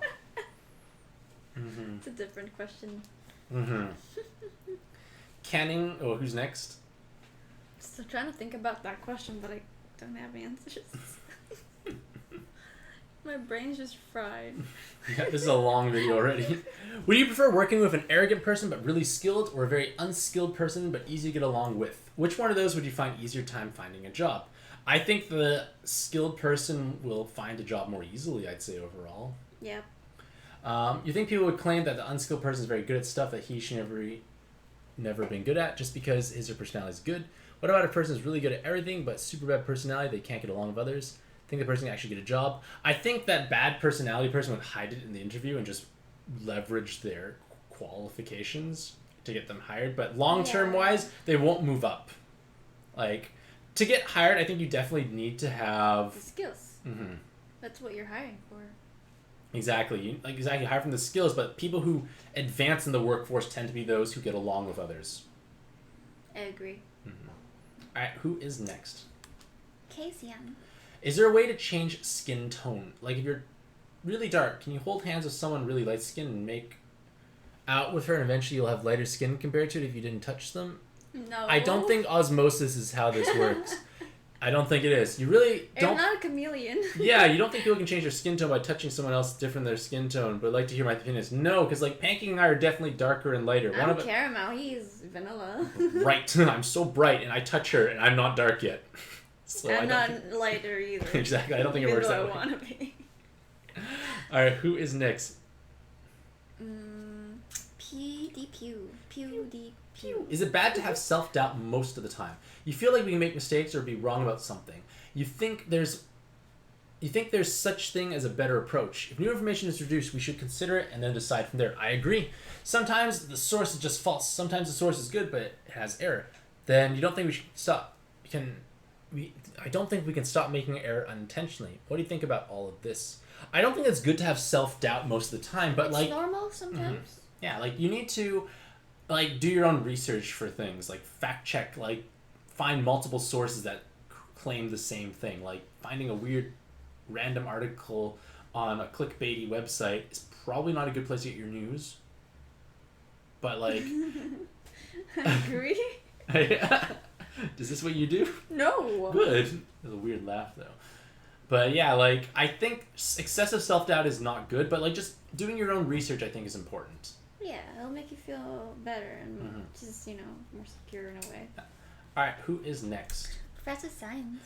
If you have the ability to become invisible and no one can detect me and have the ability to become visible again, how would you live your life?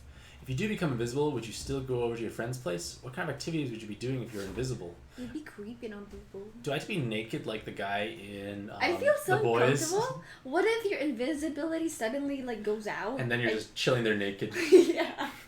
I'd be so scared. That anxiety. And also, if you become permanently invisible and no one can see you anymore, and it's impossible you didn't communicate with others, how would you feel after living a day like that? I'd feel scared and isolated and alone, Professor Science. Yeah. But I don't know. Like, I don't know what I would do differently in my life if I could be invisible. Like, there's nothing in my life that I feel like I would want to do if I was invisible. Yeah. I just want to be able to fly instead of being invisible. Okay, fair enough. Or go through walls. Okay. Which walls are you planning to go through? No, that sounds creepy. I don't know. It'd be cool. Yeah, it would be cool. Alright. But if you go through walls, would your clothes just stay in the other room? We're gonna assume they come with you, okay? Stop trying to be naked with your powers. Okay. Yeah, I would feel so uncomfortable. Kevin Romeo asks, have I played Monopoly before? Yes. And what was my strategy on it? It's just dice rolling and getting lucky. There is no strategy, I don't think.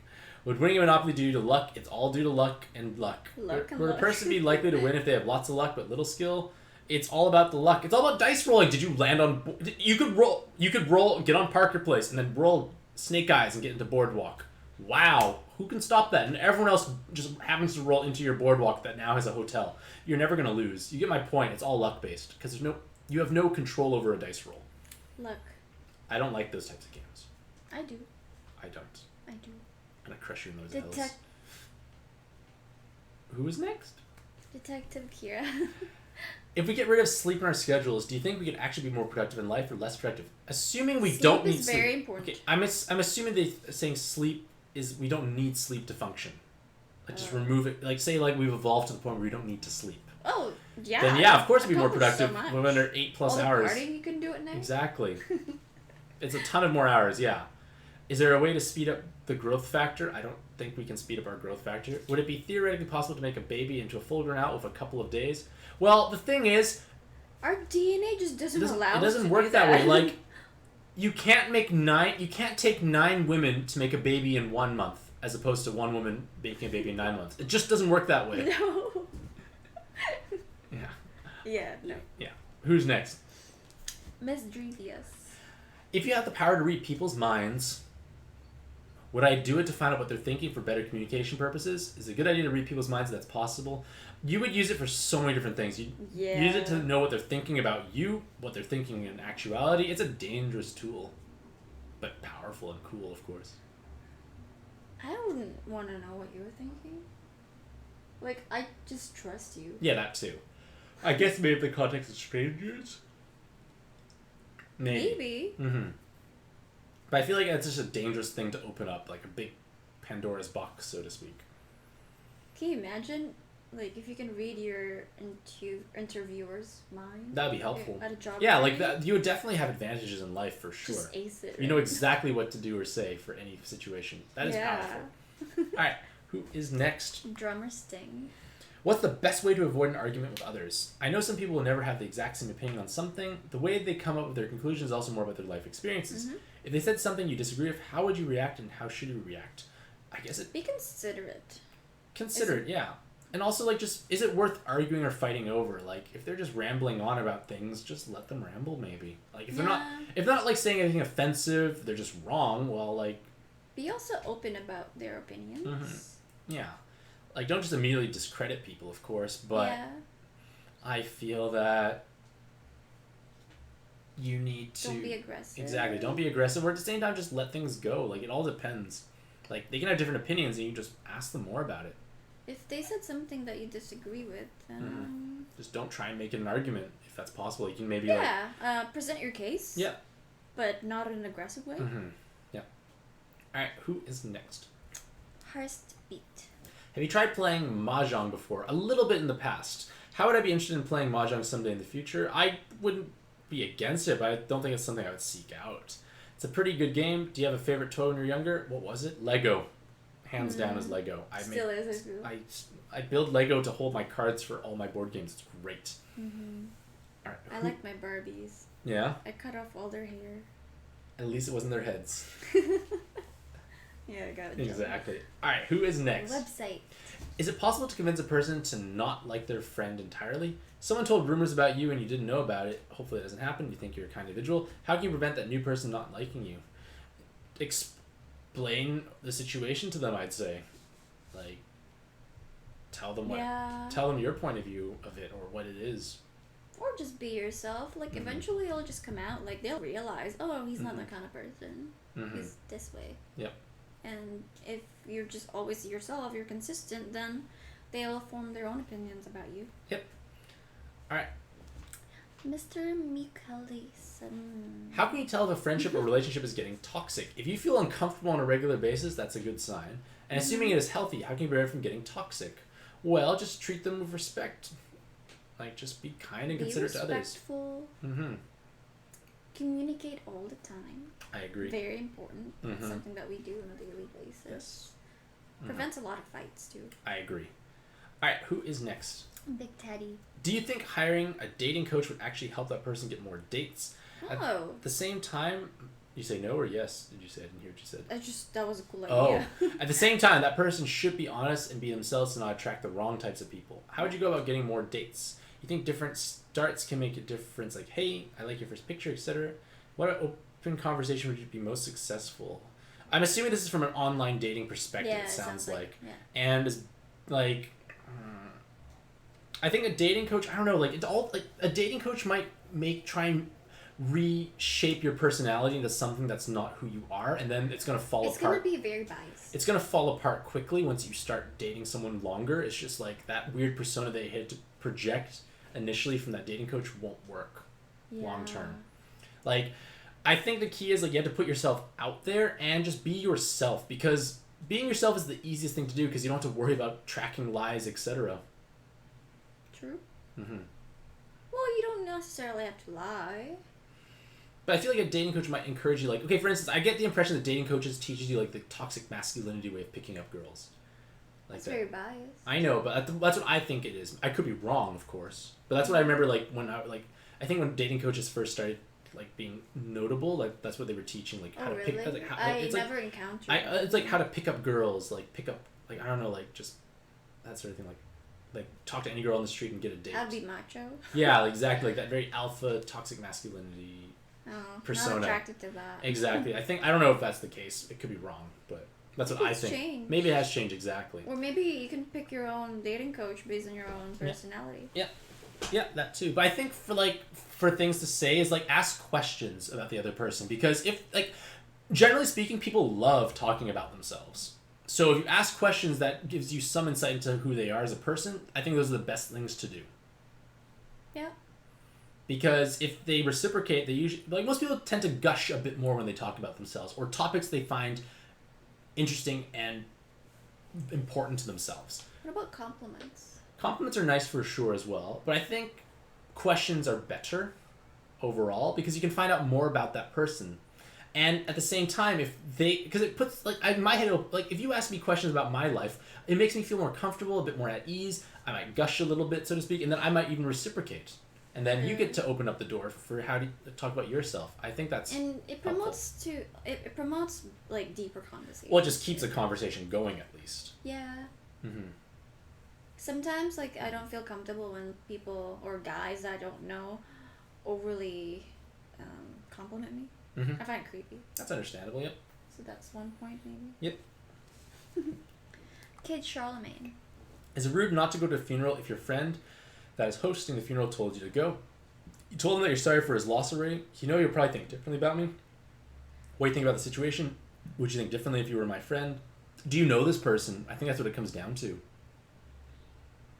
If it's someone you don't even know, it's kind of weird to show up at their funeral. Oh yeah, that's true. I think that's what it comes down. But if it's someone you do know, what is your hesitation for not attending, I guess? It's weird because me growing up, I've been to many funerals. Oh, yeah? And whole lot of dead people. I don't even know them, but my grandparents would say it's rude not to go. That's kind of odd to me. That it's like showing face. That's showing face at that point. Yeah. That's weird. Also, maybe your friend just wants your support.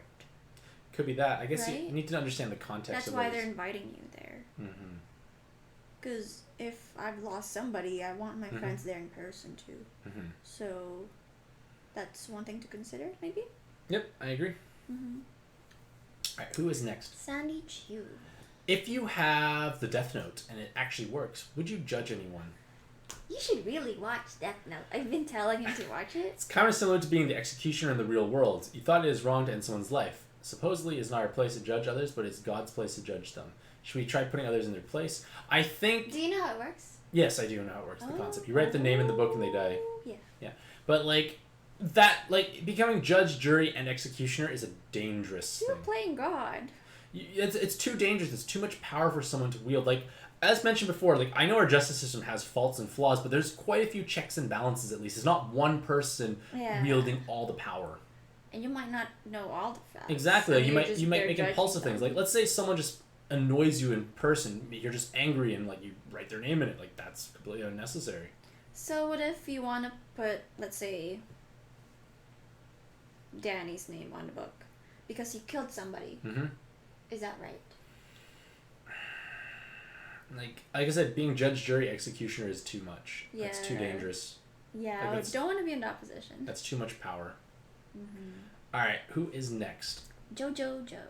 Would you consider keeping a tiger as a pet to live with you? Assuming I'd the be department lets me. scared. I think it'd be scary to live an actual tiger. Yeah. Maybe as a little cub. Yeah, but then Maybe? I would never be able to feed it. They need like how much meat per day? A lot. I can barely afford to feed myself. How am I gonna feed a tiger like half a cow? Half a cow. I don't know how much of a cow they would eat, but you get my point. Probably a lot. They eat a lot, I think. Remember the Tiger King we watched long ago? They spent how much money per day They feeding them? barely make it. They spend millions just trying to feed. Yeah, exactly. tigers. That's nuts. That's crazy. Can you read the next question while I clean my glasses? Channel Surfing asks, if you can only have one thing in the world, what would that be? It can be literally anything, someone's love, etc. And why? How would you maintain that one thing? I would want something to make my life easier, I'd say, overall. Like, Well, I already have love, so that's important. I was waiting for that. I want you there. I have love, so that's great. I think But just if it's more, an object you have to choose, I think just more financial security and stability, in all honesty, because like money. $100 million. Sure, why not? Because like money is a stress for most people. To be fair, overall, I'd say. Yeah. But let's Blaze, be honest, technically, it money would is. solve that problem as well of endless magic stones. Technically. Oh, you'll be an actual whale. My point being is like it's just buying that security because like I feel like I've already found my partner, so that's like the hardest part. Like I remember before it was a question like, "What's your biggest achievement in life?" And she said something all noble and wonderful, and mine was finding my soulmate. So I've already ticked off that box. And I'm like, oh, Dave. I know you. My answer doesn't sound as cool. Of course not. Okay. Okay. But I don't know, like, what other things I would really, truly want, though. Like, that security would be great, because then we could do the things we'd want to do. Oh, Wi-Fi. What, Wi-Fi? We have Wi-Fi. What are you talking about? If you can only have one thing, it's in. Oh. I don't know. It's kind of odd. Provided it's in an object. Oh, I thought it was something new that you don't have already. Okay. Dude. Yes, what about it? Okay, who's next? Tyrion. To do well in a job, it matters only on the customer satisfaction and not the accuracy. What is your opinion on this? I guess it depends on the job, what you're doing, but making them happy in a service-related job is probably all that matters. If the person takes 50 minutes to complete and puts 30 minutes to complete, but the customer is satisfied with the project, can the person be considered doing a job even though it's inaccurate? It's not a good job if it's inaccurate. Yeah. In my opinion. Mm-hmm. Like, you need to get the job done, I think, is the first goal, and then satisfying the customer's needs. And oftentimes the customer's needs will be satisfied if the job was done well. Yeah, but the fact that the customer's satisfied, then I guess that's okay. That's all. Exactly. They get what they paid for. Is what Yeah. if they're happy, that's the goal, I guess. Yeah. It all depends on the industry, I guess. All right, who is next? Next is Edward Newgate. If you take a lot from the free table, should you expect to buy food to put on the free table eventually? Theoretically, if it is free, it should be free. How much is too much exactly? Like free donuts. If there's like 40 donuts, can you take like 5 in one day? I would only take a portion to start and then let everyone else at least have a chance. Depends on how many people there are. Well, everyone needs Divide it how many like portions Yep. you think you're allowed to have. Yeah. And take that. Yeah, like take one portion for yourself to start, and then make sure everyone gets a helping at least, and then go back for more if Yeah. necessary. I completely agree. Mm-hmm. That's just being. Mm-hmm. Just don't be rude and take it all. Yep. Darlady is next. If you were a billionaire, would you give $2,000 to everyone you know and to everyone? To people I know, I give way more money that I Yeah. know and care about. Not to strangers. I don't have emotional attachment to them. You think there should be billionaires who give out lots of money to random people? Mr. Beast always does something like that. He has super high income stream. Well, like, I don't know who Mr. Beast is actually, to be fair. So yeah, I don't know what they do. But like, it's their money. They're allowed to do whatever they want with it. Mm-hmm. That's the thing. Like, you can do whatever you want with your money. Yeah. Yeah. Like, I would give it to the people that I know, because that's If what. somebody that's more you important to know me. is struggling, Yep. Help gets- them out. Yeah. Exactly. That's what and it's You someone have that's a lot important in your life. spare, It's someone that's so- important in your life. yeah. Yeah. All right. Next is Edward Brown. what's my ideal day? What am I doing that? I feel like board games with people Board I games like. galore. Board games with people I like. Like a group of people. The that I last 2 Saturdays have been like Pretty great. glorious. Yeah, for they've been you. pretty great overall, I'd say. Board games start at 10 a.m. and end at 9 p.m. Something like that. It's kind of ridiculous. Just lots of board games. It's fun. It's just like interaction, fun game. Yeah, good stuff all around. I'd say that. And then the food is already made for myself, so I don't have to make it. That would be the best way to do it. Oh yeah. Because usually I make lunch for all of us. I don't mind it, but it'd be like the idea Is that that it a just hint for me happens. to cook? Do you want to cook? No. Exactly. I don't do well. Next is, Rick or Morty. if you can go back to the past, what time period would you go to? And if you can't go back to the present, what time period would you like to go back to? You tell your younger self to make better decisions, or you go to a historical moment and live the rest of your life there? I don't want to go back in time. Going back. I love it warm now. Yeah, things are going pretty well now. Like, everything is pretty stable. Technology But is just in a to great visit, place. I would like to. Every time in history is so violent and dangerous. If you go back a modest period of time, it feels like every period of time is terrible. I think Oh, to the Victorian era, just to see what they're like. You know, the dresses and stuff. Yeah. That's Okay. interesting. That's fair. I like that. Maybe going to a discotheque in the 70s, 80s. Discotheque? Oh yeah, I could see you there. Everyone there. Fit in. Everyone there just living the moment, no phones, just dancing, being present. I think that's a pretty cool concept. Because I think clubs nowadays, like, a good chunk of the people are on their phone. I don't know, it's different. Youngsters. And they're youngsters. But I don't know, it's different. But hello, One Bite. How are you doing today? Alright, leap off is nice. What's the best way to prevent the other person from being a narcissist or not trolling a lot of people? Is there a way to make people behave maturely? If everyone behaves maturely, do you think it's possible for everyone to live peacefully? It'd be a lot easier for sure if people were mature. I just don't know how you could control people like that. Mm-hmm. It's hard. They'll end up doing what they want to do. I agree. But, like, I don't think it's any way to prevent people from being that way. Like, eventually I think people who act like that, it's going to catch up to them and they're going to encounter a situation that bites them, so to speak, for being acting the way they do, and it might change their behavior. I think you have to learn through mistakes, and that's how you change your behavior. Also, maybe it might be a good idea for people to not promote narcissism, because I feel like these days people act the way they are because it's trendy. That's true. Yep, I agree. Because it's being promoted on social media. That That's makes the cool sense. thing to do. Yeah, I agree. But if that doesn't exist, then people won't act in that way. I agree. Alrighty, who is next? Samsung Photos account. Is there a way to prevent people to drift away from you? Most people don't have the same group of friends compared to when they were younger. Their elementary school friends were all strangers now, or they're very old friends. Yeah, I agree. Like, it's just... Huh? Pardon? Put it behind you. Oh, no, it's just things are hurting. I'm going to change up later. But I think it's impossible to prevent people from drifting away. Like I said, like, a lot of times friendships are friendships of convenience because you're all in the same place. It's just easy. Like, you can't force things... You can't force yourself to stay friends with people who you don't even interact with anymore. Like, your elementary school friends, you all vastly diverged in life, I'd say, overall. It's hard. But, like, at the same time, you'll meet new people at, like, in your new environment, and I think that's what's important. Okay, who is next? Calvin C. If you were to be born vastly different from others, do you think life would be the same as the present? I think I would still be happy if I was to be born as a Siamese twin or someone who have the heavy skin disease. I forgot what disease is called. The heart is what matters most, not the physical appearance or abilities. I would rather be with a kind woman than a rich woman that is mean. Yeah, kindness is definitely important. But I think, like, being born vastly different is definitely a speed bump. It's not going to help your life overall. Like, everyone wants to fit into a certain extent. Also, if you were born that way, you might have different perspective because you would have suffered a lot of bullying. Yep. It's just going to happen when you're younger. You cannot avoid that. Little kids bully other kids that look different. You want to fit in. You want to fit in. Yeah. Alright, who is next? Thomas Nemo.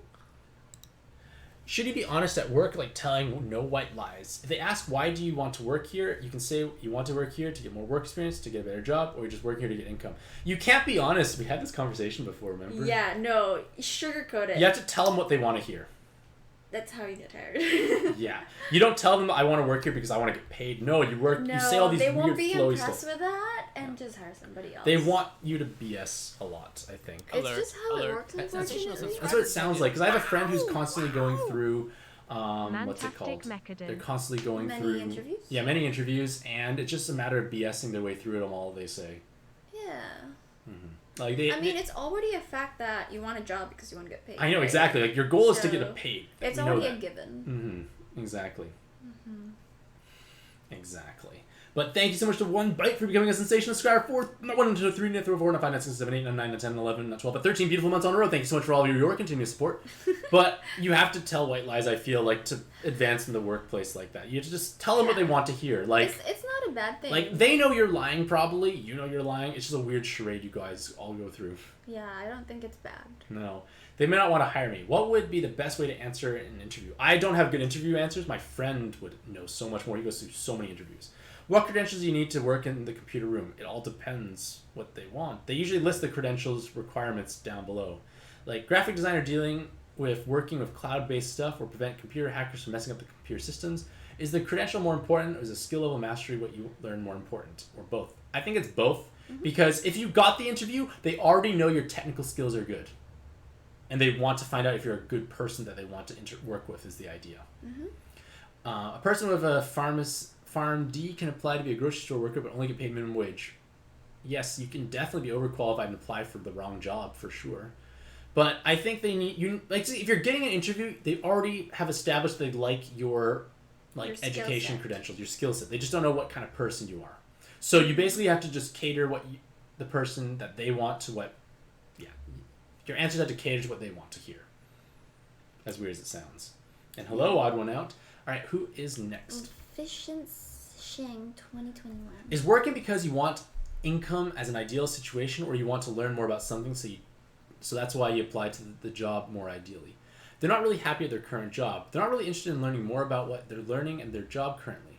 If I'm honest, my lead might fire me, and I'm scared of becoming jobless. You know you need income and more work experience. Over the past 15 years, I have only 10 months of non-related work experience and a BA degree, but I still don't know what's rest. Okay, that's weird. They cut off YouTube. Yeah, well. Yeah, but why? Work is a means to an end in the sense that you want to have income. I think that's the goal for working in most cases. But you can't tell your lead that.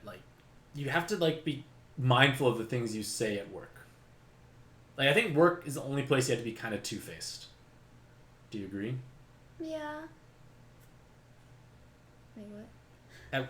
Work is the only place you kind of have to be two-faced. In a way, because you want to advance. You want them to like you, because you want them to promote you or give you a raise potentially and all that stuff.